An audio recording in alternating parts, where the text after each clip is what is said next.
السلام علیکم ورحمۃ اللہ وبرکاتہ۔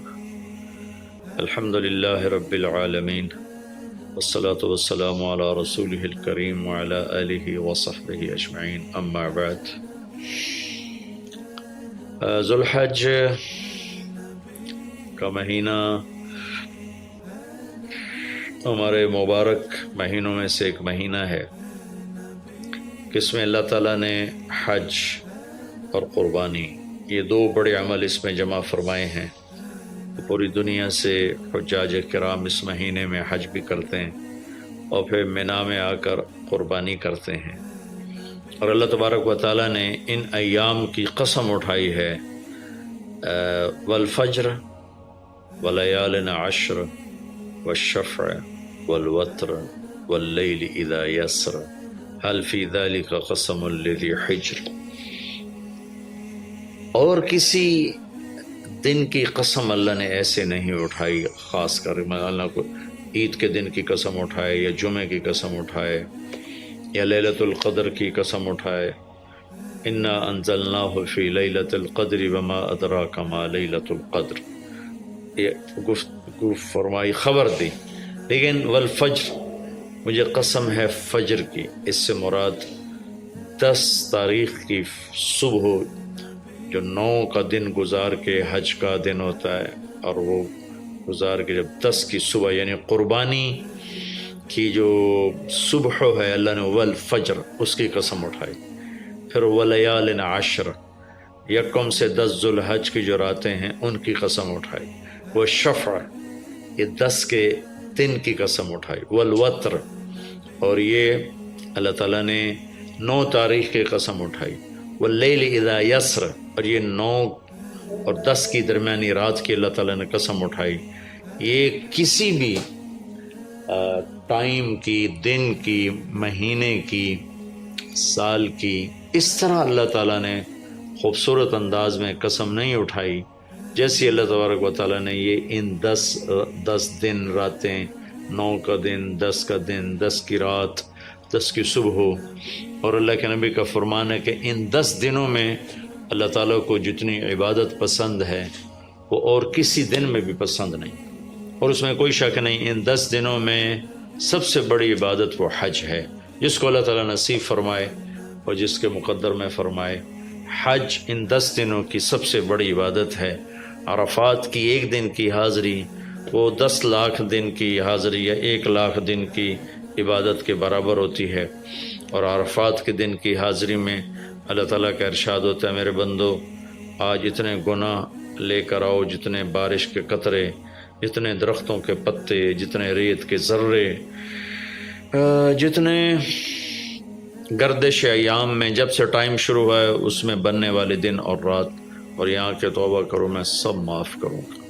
اور عرفات کے دن جتنا شیطان ذلیل ہوتا ہے اتنا کسی دن بھی ذلیل نہیں ہوتا، اور میرے محبوب صلی اللہ علیہ وسلم نے یہ دن حج کا، عرفہ کا، زور اثر کٹھی پڑھ کے پھر سارا دن شام تک کوئی 5-6 گھنٹے مسلسل دعا مانگی، اور آپ نے فرمایا کہ اس وقت میرا اللہ میرے صحابہ پہ فخر فرما رہا ہے، اور قربان جاؤں خطاب کے بیٹے پر، فرمایا، اور عمر بن خطاب پہ اس وقت میرا اللہ خاص طور پہ خوش ہو رہا ہے، اور خاص طور پہ عمر بن خطاب پہ اللہ تعالیٰ فخر فرما رہا ہے۔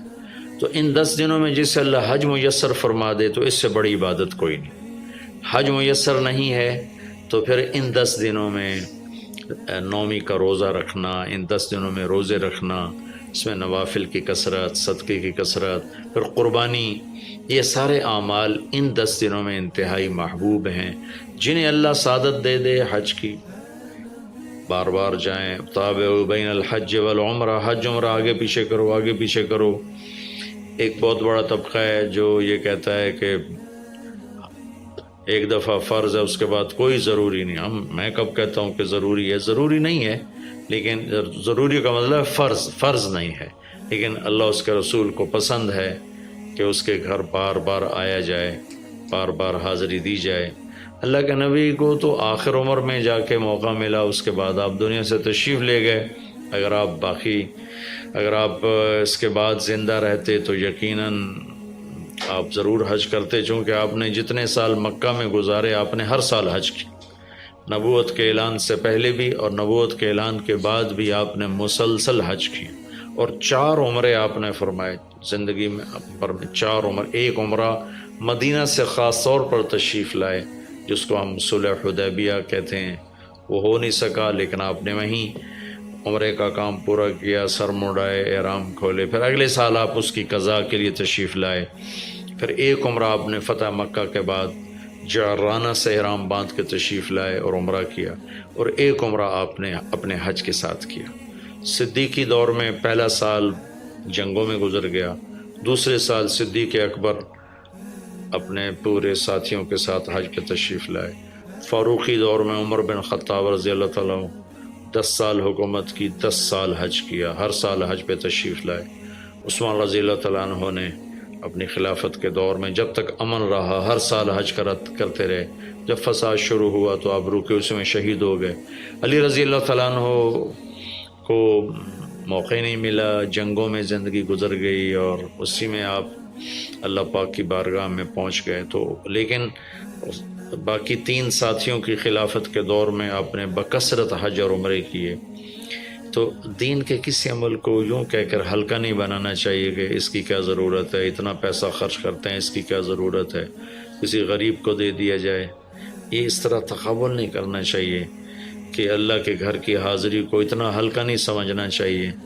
میرا اللہ بلائے تو بار بار جانا چاہیے، اور جس کو اللہ توفیق دے عمرے پہ جائے، حج پہ جائے۔ ہاں، غریبوں پر بھی خرچ کرے، اپنے رشتہ داروں پر خرچ کرے، ضرورت مندوں پر خرچ کرے، لیکن اللہ کے فضل سے امید ہے جو اس طرح اللہ کے گھر جانے پر خرچ کرتے ہیں تو اپنے اللہ کے فضل سے غریبوں پر بھی خرچ کرتے ہیں۔ اس کو آپس میں یوں اس کا مقابلہ نہیں کرنا چاہیے، چیز اللہ کو پسند نہیں ہے۔ شہنشاہ کے، دنیا کے سب سے بڑے بادشاہ کے دربار میں حاضری کو ہم اتنا ہلکا نہ سمجھیں، بہت بڑی سعادت ہے۔ حضرت امام حسن کی سنا دیتا ہوں۔ امام حسن رضی اللہ تعالی عنہ نے 20 حج پیدل کیے، مدینہ سے پیدل تشریف لاتے تھے اور حج فرماتے تھے۔ 20 حج، یہ تو اہل بیت کیا جگر گوشہ رسول ہیں اور جگر اہل بیت ہیں، تو 20 حج فرمایا آپ نے، پیدل فرمائے، مدینہ سے تشریف لائے مکہ پیدل۔ ایسے امام حسین رضی اللہ عنہ نے بھی کئی حج پیدل مجھے ان کا عدد یاد نہیں، امام حسن کا مجھے یاد ہے 20 حج پیدل کے، اور اللہ کے نیک بندوں نے برس ہا برس اللہ کی بارگاہ میں پیدل حاضریاں دی ہیں۔ تو ان 10 دنوں میں عبادت کا ذوق بڑھنا چاہیے، نوافل بڑھائے جائیں، ذکر بڑھائے جائے، تلاوت بڑھائی جائے، ہمت ہو تو روزے رکھے جائیں، خاص طور پہ 9 تاریخ کا روزہ پچھلے سال کے سارے گناہ معاف ہو جاتے ہیں، ایک دن کا جو روزہ ہے۔ پھر اس کا دوسرا جو بڑا عمل ہے وہ قربانی ہے، اور یہ قربانی آدم علیہ السلام سے چلی آ رہی۔ وَاتْلُ عَلَيْهِمْ نَبَأَ ابْنَيْ آدَمَ بِالْحَقِّ إِذْ قَرَّبَا قُرْبَانًا فَتُقُبِّلَ مِنْ أَحَدِهِمَا وَلَمْ يُتَقَبَّلْ مِنَ الْآخَرِ۔ اس قربانی کی بنیاد تو آدم علیہ السلام سے پڑی ہے، لیکن ہمیں جو حکم ملا وہ سنت ابیکم ابراہیم، وہ ابراہیم علیہ السلام کی سنت ہے قربانی۔ ایک بہت خوبصورت قصہ ہے اور بہت عجیب و غریب قصہ ہے کہ اللہ پر سب کچھ لگا دینا۔ ایک شخص کو اولاد کے لیے دعا مانگتے مانگتے مانگتے کچھ 60 برس گزر گئے، 65 برس گزر گئے۔ رب ہب لی من الصالحین، یا اللہ مجھے نیک اولاد دے دے، نیک اولاد دے دے۔ نیک اولاد میری 84 سال کی عمر میں، اللہ نے 84 سال کی عمر میں بیٹا دیا۔ بڑھاپے کی اولاد تو دل پکڑ لیتی، اور ابھی چند دن نہیں گزرے تھے کہ اللہ نے کہا جاؤ اسے چھوڑ کے آؤ۔ یہ کہاں چھوڑ کے آؤں؟ کہ جبریل آئے گا تمہیں راستہ بتائے گا۔ تو جبریل انسانی شکل میں آئے، وہ براق کی طرح نہیں ہے سفر ہوا کہ ایک دم میں پہنچا دیا، بلکہ جبریل انسانی شکل میں آئے، اونٹنی پر سوار ہو کر، ابراہیم علیہ السلام دوسری اونٹنی پر، بچہ اور بیگم، اور ان کو فلسطین سے چلایا، اور چلاتے چلاتے چلاتے چلاتے جب مکے کے کالے پہاڑ آ گئے جہاں کچھ بھی نہیں ہے، نہ پانی نہ سایہ، کہ یہاں چھوڑ دو، بیت اللہ ٹیلا تھا اس وقت، یہاں چھوڑ دو۔ تو ابراہیم علیہ السلام جو آگ میں ڈلتے ہوئے نہیں گھبرائے، یہ بات سنی تو گھبرا کر کہنے لگے یہاں کیسے چھوڑ دوں، یہاں تو کچھ بھی نہیں ہے۔ تو جبریل نے کہا جی آپ کے اللہ کی منشا ہے کہ اس بچے کو یہیں چھوڑ دیا جائے، تو انہیں وہیں چھوڑا اور واپس چل دیا۔ اور حضرت ہاجرہ حیران پریشان ہو گئی کہ کہاں چھوڑ کے جا رہے ہو، کیوں چھوڑ کے جا رہے ہو، جواب ہی نہیں دے رہے۔ 3 میل ان کے ساتھ چلتے نہیں، وہ جواب ہی نہیں دے رہے۔ 3 میل کے بعد ان کو یاد آئی یہ تو اللہ کے نبی ہیں۔ اللہ امرک، ابراہیم کا یہ اللہ کا حکم ہے؟ کہاں اللہ کا حکم ہے؟ اذن لن یضیعنا اللہ، جاؤ پھر اللہ مجھے ضائع نہیں کرے گا۔ اس طرح بنیاد رکھی، بچے کو ایسے جنگل میں چھوڑا۔ جب وہ بڑے ہو گئے تب حکم آیا جاؤ ذبح کرو۔ تو اب آپ کی عمر ہو چکی ہے کوئی 92 سال یا 94 سال، 90 پلس ہے، 100%۔ فلسطین سے چلے مکہ جا رہے ہیں، کیا کرنے جا رہے ہیں؟ بچہ ذبح کرنے جا رہے ہیں، کوئی مرغی اور بکرا ذبح کرنے نہیں جا رہے ہیں۔ پھر ان کو تیار کرا کے مینا کی وادی میں لا کر کہنے لگے بیٹا اللہ کا حکم ہے تمہیں ذبح کر دو۔ تو بیٹے نے کہا یا ابت افعل، تو آپ کر دیں جو کرنا ہے۔ ابراہیم علیہ السلام کہنے لگے تو یہ خبر ابھی ہے میں کیا کہہ رہا ہوں؟ کہا جی مجھے پتہ ہے، آپ کہہ رہے ہیں مجھے ذبح ہونا ہے تو آپ کے بدلے میں مجھے اللہ ملے گا، وہ آپ سے بہتر ہے، اور دنیا کے بدلے میں جنت ملے گی، وہ دنیا سے بہتر ہے۔ پھر معصوم بچے نے کہا ابا میرے ہاتھ باندھنا، تو مجھے الٹا لٹانا، اور پھر فرمایا کہ مجھے اپنا کرتا اتارا اور کہا کہ یہ میری اماں کو دے دینا، میری نشانی رہے گا، اور آپ اپنے کرتے میں مجھے کفن دے کے ادھر دفن کر دینا۔ تو ان کے ہاتھ باندھے، پاؤں باندھے، الٹا لٹایا، اپنا گھٹنا رکھا ان کی کمر پر، ان کے سر کے بال اٹھائے تھوڑا سا اوپر کر کے نیچے چھری چلانے کے لیے، ایک ہاتھ میں بال تھے ایک ہاتھ میں چھری تھی، اور یوں آسمان کو دیکھا کہ اللہ تو مجھ سے ناراض ہو گیا ہے کہ اسماعیل کی محبت نے میرے دل میں جگہ پکڑ لی ہے۔ نہیں میرے مالک، میرے دل میں تیرے سوا کچھ نہیں ہے، اگر میرا کوئی امتحان ہے تو پاس کر دے،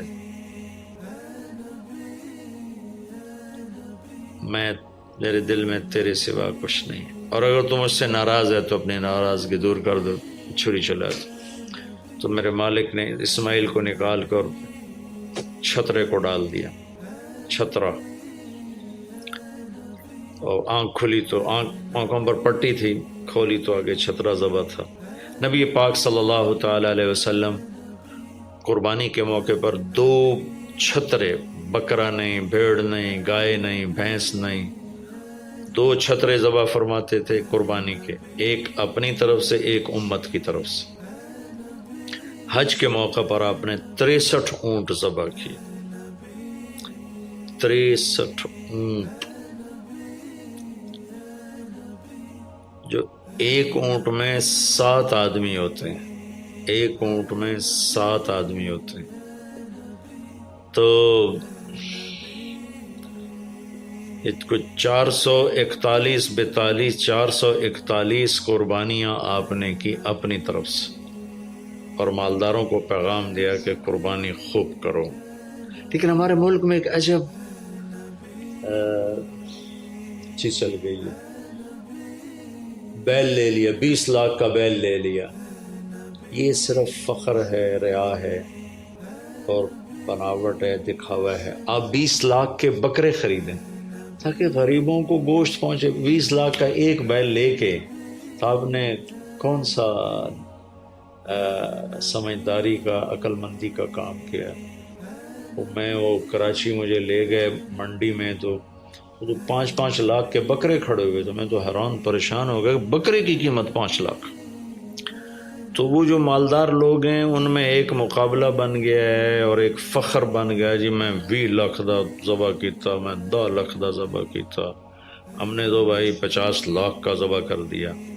میں آپ سب بھائیوں کی منت کرتا ہوں، اللہ نے آپ کو رزق دیا ہے تو آپ بیوقوف نہ بنیں، آپ اس کو صحیح خرچ کریں۔ آپ 20 لاکھ کے جانور خریدیں، 20 لاکھ کے آپ بکرے لے لیں، 20 لاکھ کے آپ عام درجے کی گائے لے لیں، آپ بھیڑے لے لیں، آپ اونٹ لے لیں، بیل لے لیں، 20 لاکھ کے بیل لے لیں، تو کتنی بڑی قربانی ہوگی اور کتنے غریبوں تک وہ کھانا جائے گا۔ 20 لاکھ کا ایک بیل لے کر آپ نے کیا کمایا؟ کون سی نیکی کمائی آپ نے؟ تو میں اگر کوئی میری بات پہنچ جاتی ہے کسی ایسے میرے بھائی تک جو ایسا شوقین ہے، یقیناً اس نے اللہ کے لیے بہت بڑا قدم اٹھایا کہ 20 لاکھ خرچ کر دیے ہیں، لیکن تھوڑی سی نادانی سے کام لیا ہے، بلکہ بہت بڑی نادانی سے کام لیا ہے کہ 20 لاکھ صرف 4-5 من 10 من گوشت پہ لگا دیے، جبکہ اس میں سے 1000 من گوشت نکل سکتا تھا اگر وہ 20 لاکھ کے بکرے لے لیتے، 20 لاکھ کی بھیڑیں لے لیتے، چھترے لے لیتے، دمبے لے لیتے، 20 لاکھ کی گائے عام خرید لیتے، وہ بچھڑے لے لیتے، تو کتنے غریبوں تک یہ گوشت چلا جاتا۔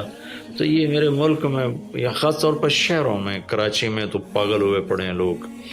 جو کراچی منڈی انہوں نے دکھائی تو میں حیران پریشان ہو گیا کہ یہ کیا حماقت ہے، نادانی ہے۔ اور پھر ان بیلوں کو وہ پستے کھلا رہے، بادام کھلا رہے، مکھن کھلا رہے، دودھ پلا رہے۔ وہ بیچارہ بیل بھی تھک موٹا ہو، بیچارہ تھک کے کھڑا ہوتا ہے، میں نے جلدی فارغ کرو، ذبح کرو، اس کی جان پسی ہوتی ہے۔ تو میں مالدار بھائیوں سے عرض کرتا ہوں کہ ایسی نادانی کے کام نہ کریں، اس قربانی کو اس طرح کریں کہ غریبوں کے لیے یہ دن اللہ نے رکھا ہے تو اس طرح کریں کہ غریبوں کو نفع پہنچے۔ یہ اس نادانی سے توبہ کریں کہ ایک بیل 10 لاکھ کا لے لیا، ایک بکرا 5 لاکھ کا لے لیا، اس میں کتنا پیسہ آپ نے ایک تھوڑے سے بہت تھوڑا نفع کمایا، بہت زیادہ خرچ کیا، اس کے ساتھ اب بہت بڑا نفع، چونکہ قربانی کے جانور جب ذبح ہوتے ہیں تو جتنے اس کے جانور کے جسم پہ بال ہوتے ہیں اتنی نیکیاں لکھی جاتی ہیں۔ 20,000 کا بکرا اچھا مل جاتا ہے تو 1 لاکھ میں 5 بکرے آ جاتے ہیں، اور 5 لاکھ میں 25 بکرے آ جاتے ہیں۔ ایک بکرا 5 لاکھ کا لیا، اس کے جسم پہ فرض کرو 1 لاکھ بال ہیں اور آپ نے 25 لیے تو 25 لاکھ آپ کی نیکیاں بڑھ گئیں۔ تو یہ بہت نادان طرز چل رہا ہے۔ میں آپ سب کی منت کرتا ہوں کہ اس طرح پیسہ ضائع نہ فرمائیں، اللہ کی دی ہوئی امانت ہے۔ ایک بیل آپ نے 20 لاکھ کے لے لیا، 20 لاکھ میں تو 100 بکرے آ سکتے، 100 بکروں کے ذریعے سے کتنے لوگوں کی خدمت کی جا سکتی ہے۔ تو اس قربانی کو شوق سے بھی کریں، اور مستحب یہ ہے کہ جس کے جو قربانی کر رہا خود ذبح کرے یا اس کی جگہ کھڑا، وہ اس جگہ ذبح کرنے والے کے پاس کھڑا ہو۔ قربانی کے گوشت میں سے قربانی کی قیمت نہ دی جائے، قربانی کی اجرت نہ دی جائے، اجرت اس کے علاوہ دی جائے، اور اس کی کھال کا صدقہ کر دیا جائے۔ جہاں آپ مناسب سمجھیں وہاں آپ اس کا صدقہ کر دیں تاکہ وہ بھی اللہ کے راستے میں خرچ ہو جائے، استعمال ہو جائے۔ تو ان 10 دنوں کی اللہ تعالیٰ نے بڑی فضیلت رکھی ہے۔ اللہ تعالیٰ ہمیں ان کی قدردانی کی توفیق نصیب فرمائے۔ السلام علیکم ورحمۃ اللہ۔